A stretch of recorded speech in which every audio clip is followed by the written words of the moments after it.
Has the recent market volatility put your retirement plan to the test? See if your retirement is still on track by scheduling a retirement checkup with Lauren Merkel. During this 15-minute phone call, we'll discuss if your retirement plan could be disrupted by long-term market volatility. We'll also analyze your current tax plan and provide strategies on how to take advantage of the market. Go to merkelplan.com and click Book Now to schedule your retirement checkup today.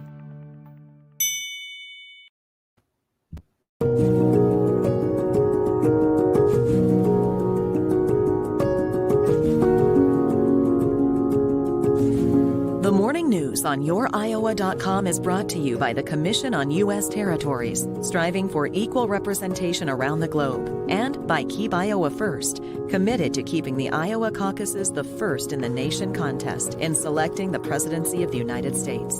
And now, here's your host, Brent Roske.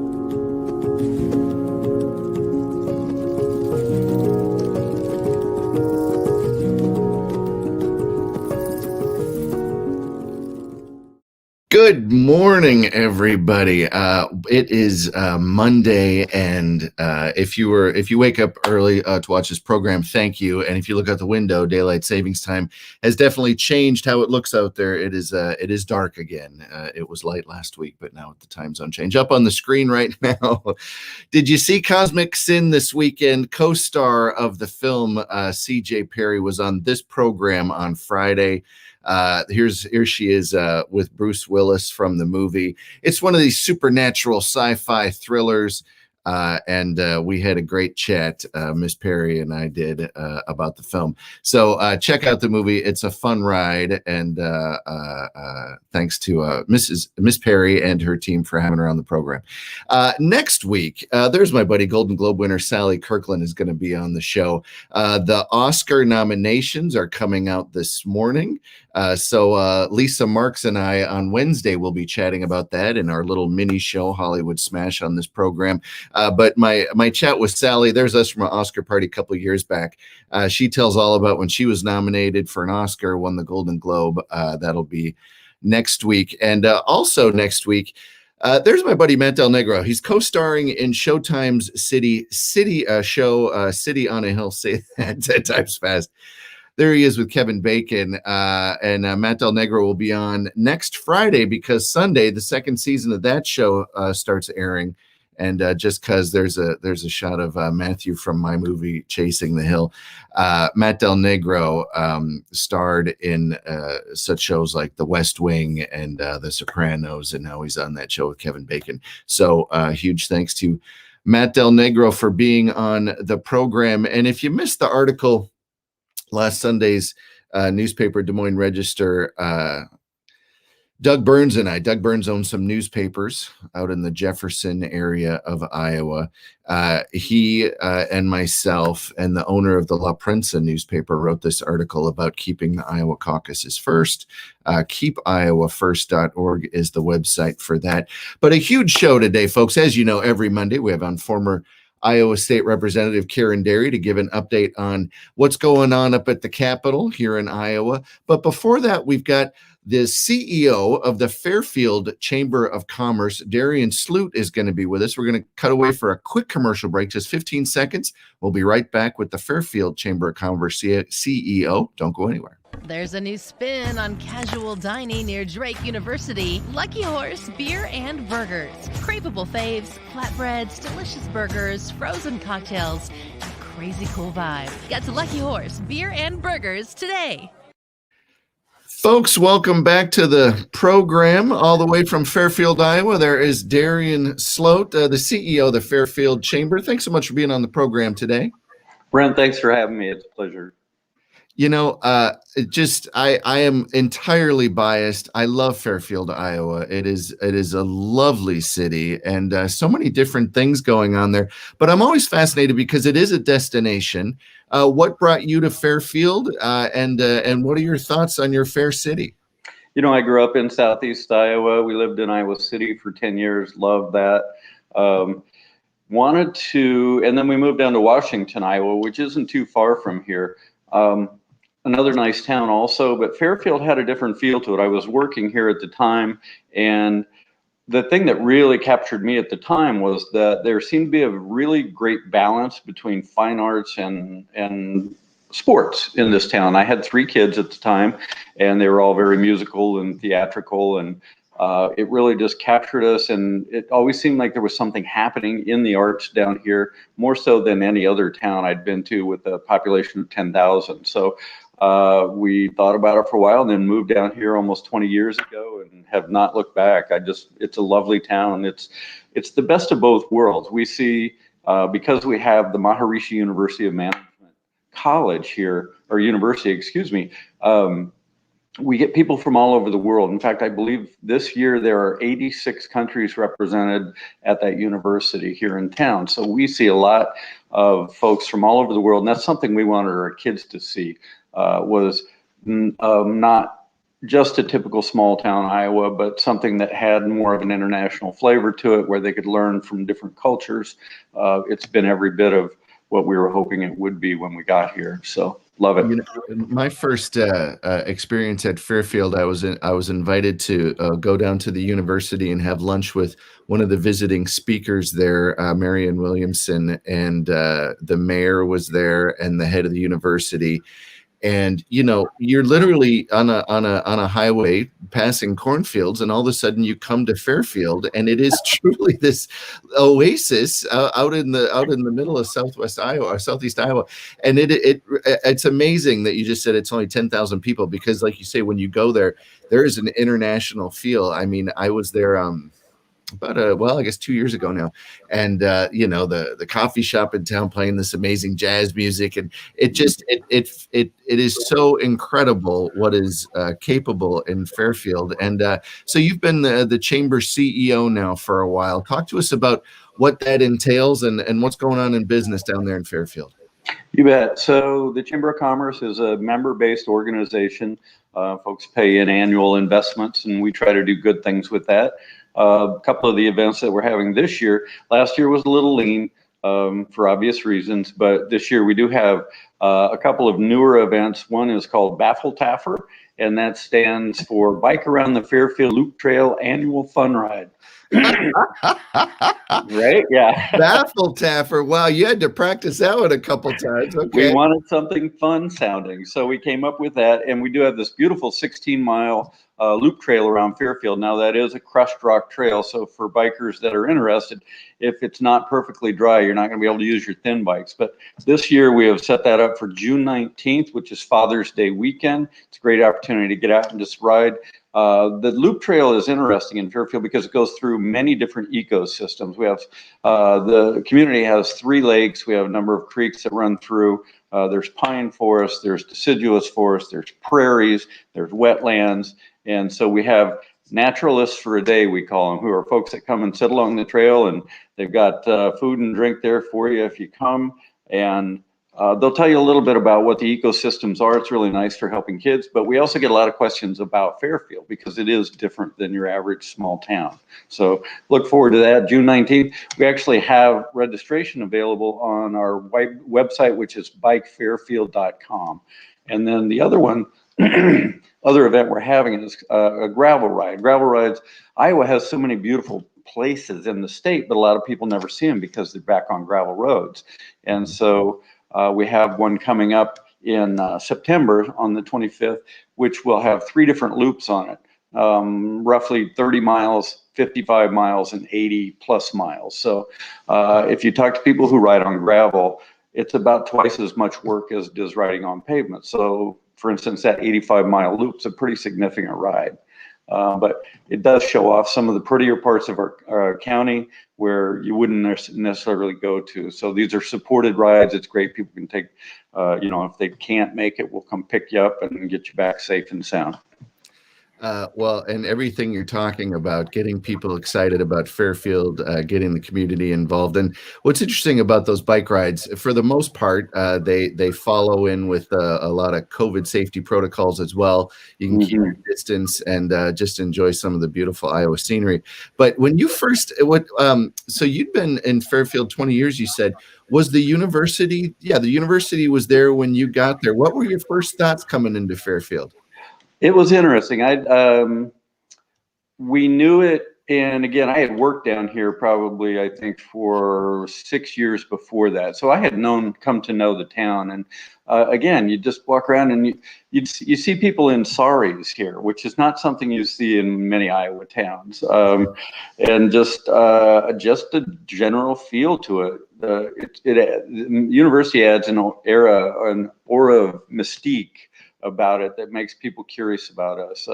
We've had Jim Carrey's been here, Oprah's been here. I understand Julia Roberts came here. We have a very high-end spa called the Raj, which has won awards many years in a row for. It's a very intimate 15 person hotel where you can come down and get literally dozens of different kinds of therapies, everything from mud to oil to stones. So it's fun and interesting. So you'll see different people on the streets. It also, because of that, it also brings a strong art scene with it, and as well as entrepreneurship. When all of these people in 1975, when the Mahesh Yogi came to Fairfield, brought in all these people from all over the world, the East Coast, the West Coast, and then across the continent. And they found themselves in a town of 10,000 that was mostly a farming and manufacturing community. And so they had to come up with jobs and ways to make a living here that they weren't used to in a community that may not have jobs like what they were used to. So because of that, we had all these businesses that sprung up, and many of them became very, very successful. Cambridge Investment and Research is one of those that's a well-known national money investment firm. And we've had Books Are Fun, which I believe the gentleman that started it here sold it to Reader's Digest in the 80s for over $230 million. So it was a startup company. And so you see all of these. We have two great solar companies in this town right now, which is an unusual thing as well. We have a lot of solar in the town as well. It's just, restaurants, the other thing it brings is people with different recipe sets. And so we have all these different restaurants in Fairfield that you're not going to see in a town of 10,000. In fact, one of the claims to fame from way back is we had more restaurants per capita than San Francisco. And so I don't know if that's true or not anymore, but you can find lots of different food down here, a lot of vegetarian, a lot of Indian food. We have a great sushi place. So it really, there's stuff to do. And we have our Stephen Sondheim Center for the Performing Arts, which is, I think, where you maybe came to, Brett, when you were in town. It's one of the few theaters in the country, and I think might have been the first that he allowed to have his name used for. So the gentleman running that at the time actually was an intern under Stephen Sondheim and knew him well enough to call him up and ask him, and he graciously blessed our theater with that very, very well-known name.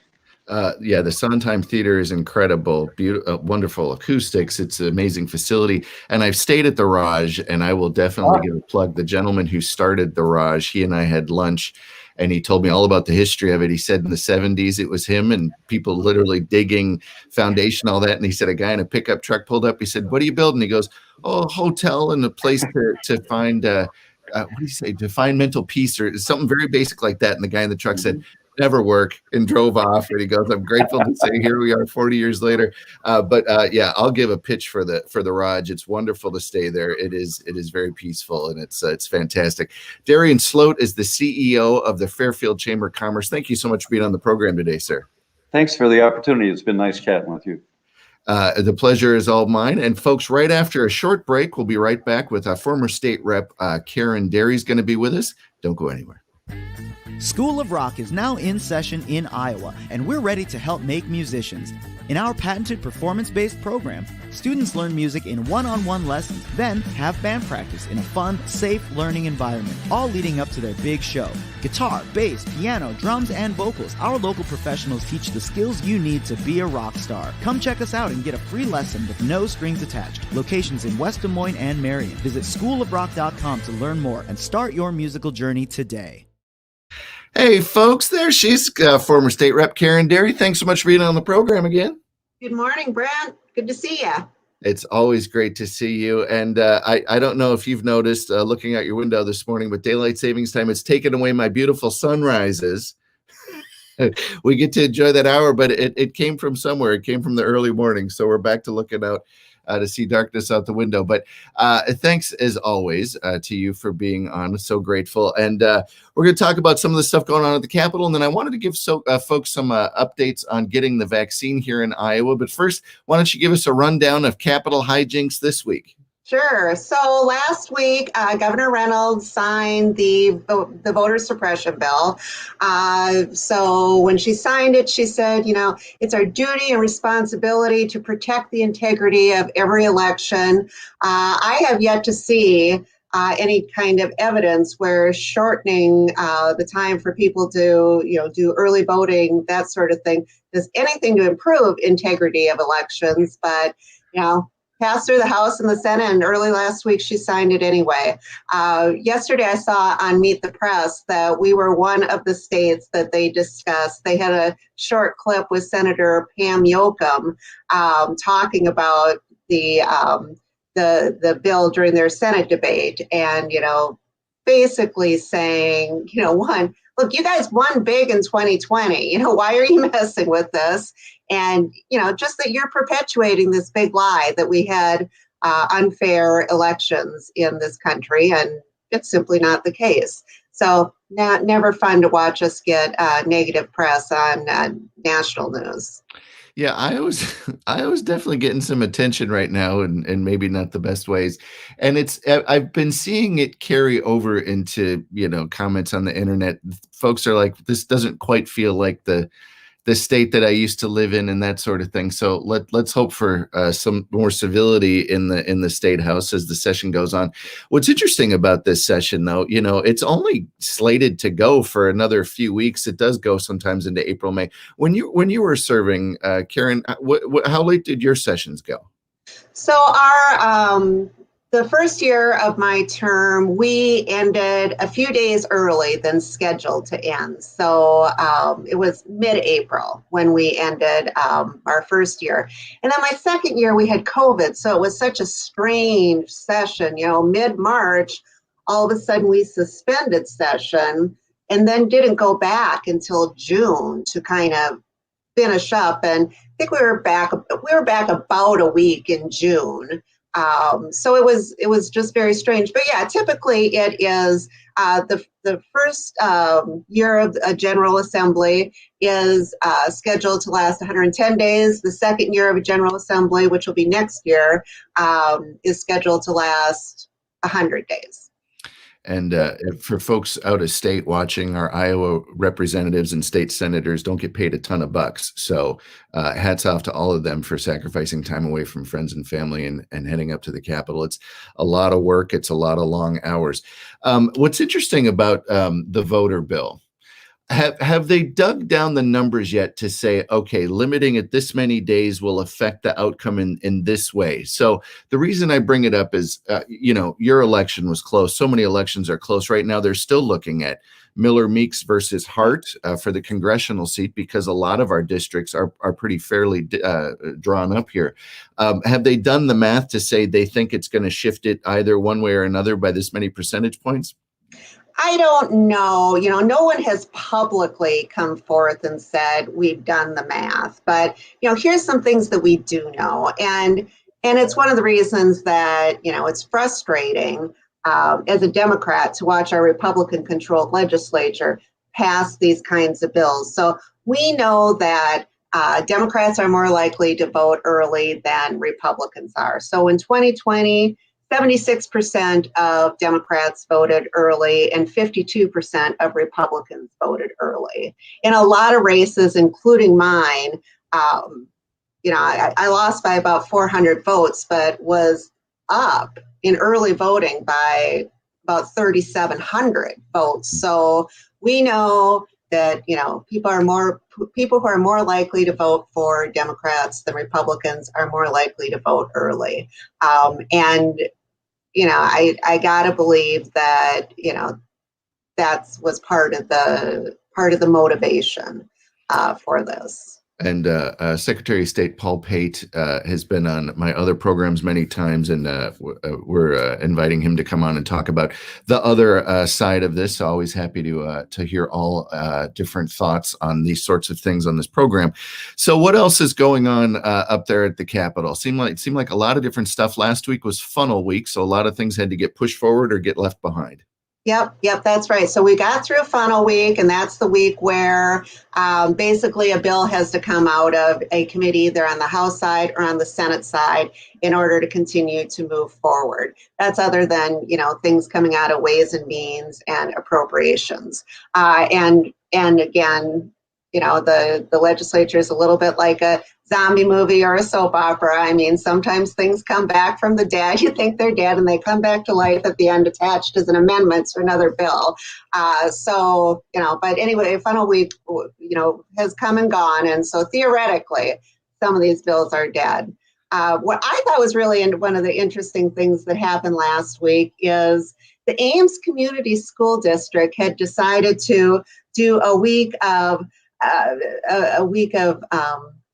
curriculum related to Black History Month. And they put together this program. I mean, the purpose was to, help students and families to get a broader understanding of Black history in our country. And there were sections of that did not sit well with some House Republicans. And so the House Oversight Committee hauled the Ames Community School District's representatives into a meeting and met with them for over an hour and a half and asked them a lot of pointed questions related to their curriculum. And what was the outcome? Is the curriculum staying for next year, or was there any change in anything? Well, no change decided yet, at least certainly in terms of that meeting. And I think what was interesting is there were some things that the school district representatives acknowledged had not gone perfectly. So they felt that they should have given parents more opportunity to give input into the curriculum. They kind of put it up and then there was just a few days later that it was actually being implemented. And that they said, looking back, they'd have done that differently. But, some of the pointed questions related to the curriculum were, frankly, it was hard to watch. It certainly did. You hear that term white fragility, and it looked a lot like that as I sat there and watched. It was kind of funny. So one part of the curriculum had stated that from voter ID requirements to gerrymandering and poll closures, we know it must be explored throughout our classrooms. There are ways that racist political maneuverings work to limit voting rights. And that did not sit well with Representative Bobby Kaufman, who was the floor manager of the voter suppression bill on the House side. And, he said it was beyond offensive, an egregious abuse of power, abhorrent use of resources. You're indoctrinating kids with this garbage. He was appalled that, they're using his tax dollars to call him a racist. And, one of the school board members did, respond with, to my recollection, nobody has called anyone a racist here. Interesting. Yeah. Just because we're talking about Black history, I want to give a plug to Deb Willis. She was on with this book, The Black Civil War Soldier. It is now for sale. It's a fantastic book, history and photographs, but we always want to tell the truth, and we want to share history, and we want to do what we can to not only unite communities, but unite this country as best we can. So shifting gears here, I just saw something, and I apologize. I sent it to you just a couple minutes ago, folks. But what's so interesting, Associated Press, and folks, I do my best to try to just get facts, and it's hard to wade through the opinions out there, but I do my best. What we have now is we have the benefit of hindsight in how different governments have gone after or not after coronavirus and what they've done to it. So LA Times And the AP and New York Times basically compared Florida and California. And LA Times is saying it this way: California imposed myriad restrictions that what they're saying, their term is battered the economy. That's LA Times. Florida adopted a more laissez-faire approach, which was decried by public health experts. The takeaway, though, is this. Florida, now we're talking about unemployment first, and we'll talk about some other stuff. Florida's unemployment rate right now is 5.1 compared to California 9.3 and 8.7 in New York. So they're saying there's a feeling that it's calling it a boom town. New York Times is calling it sizzling real estate market. And where? Oh, here we go. AP headline: virus tolls similar despite governor's contrasting actions. So sadly, this is the number that I've been paying attention to: is what worked, what didn't. California and Florida, now this is the AP, both have COVID-19 case rates of around 8,900 per 100,000 residents. So, and Florida was 27th and California was 28th as far as COVID death rates. So look, government is not easy. Governing is not easy. It's incredibly challenging, but it's so interesting when you hold up these two examples and it comes out, and at the end of the day, a year later, one was 27th and one was 28th. I know Iowa had a different approach in a lot of different states. You were in the legislature when a lot of that was being talked about. Now that we've got the benefit of hindsight, what are your thoughts on all this? Well, I mean, I think the phrase that you're using, the benefit of hindsight, is key. When I think back to the beginning of the pandemic, remember, people were saying basically, you don't need to wear masks, it's not really going to do that much good. And then it looked like it was going to do some good, so we all started wearing our masks. I don't think we knew a whole lot, and I'm really happy to see that these kinds of studies are being done because, God forbid we never want to see anything like this happen again. But if anything like this should happen again, of course we want to learn from the past. So, we know more because we can look back at those numbers. I will continue to believe that things like the Sturgis event in South Dakota was probably not a very good idea. I think that there were choices that some leaders made that unnecessarily endangered the well-being of others. But look, I don't want to minimize the impact on business. My parents were small business owners, and I understand the implications of shutting down a business. Iowa had a lot of good programs in place to help small business owners. And, I applaud the Iowa Department of Economic Development. They work very hard with small business owners. I think the, Paycheck Protection Program at the federal level was all important, and I was very supportive of that. And that's what we needed to do if we were going to take away people's, livelihoods potentially. But I think we learned a lot.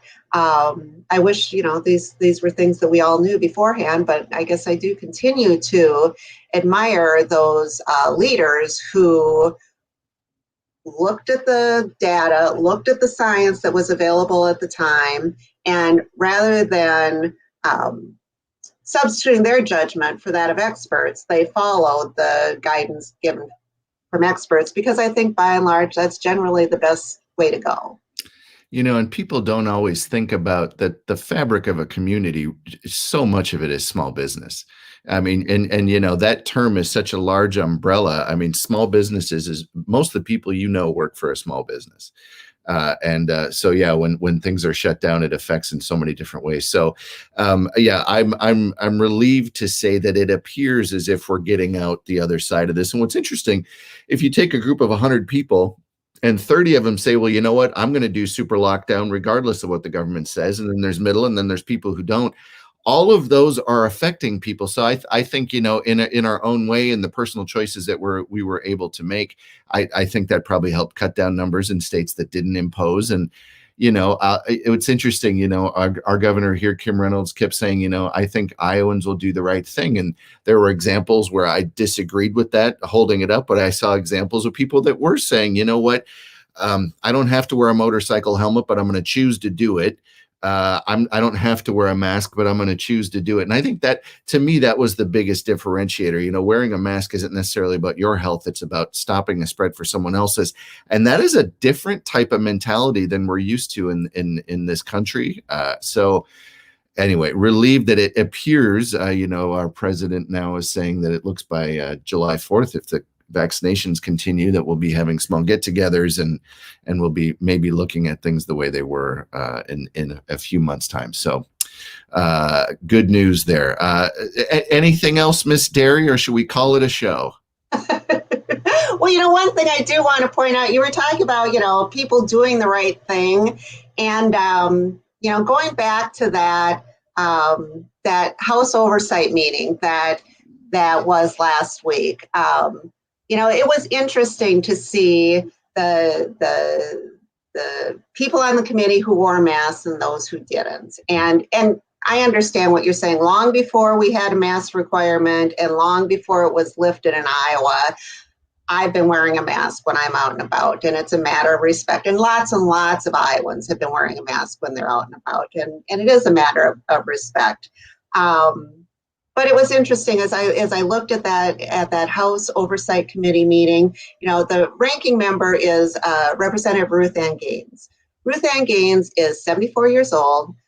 She is a single parent, the sole caregiver to an adult son with disabilities. And there were other lawmakers on that committee sitting within 6 feet of Representative Gaines who did not wear a mask. Not all the Republicans didn't wear a mask, but most of them did. And, I do think it's a matter of I'm sorry, most of them did not wear a mask.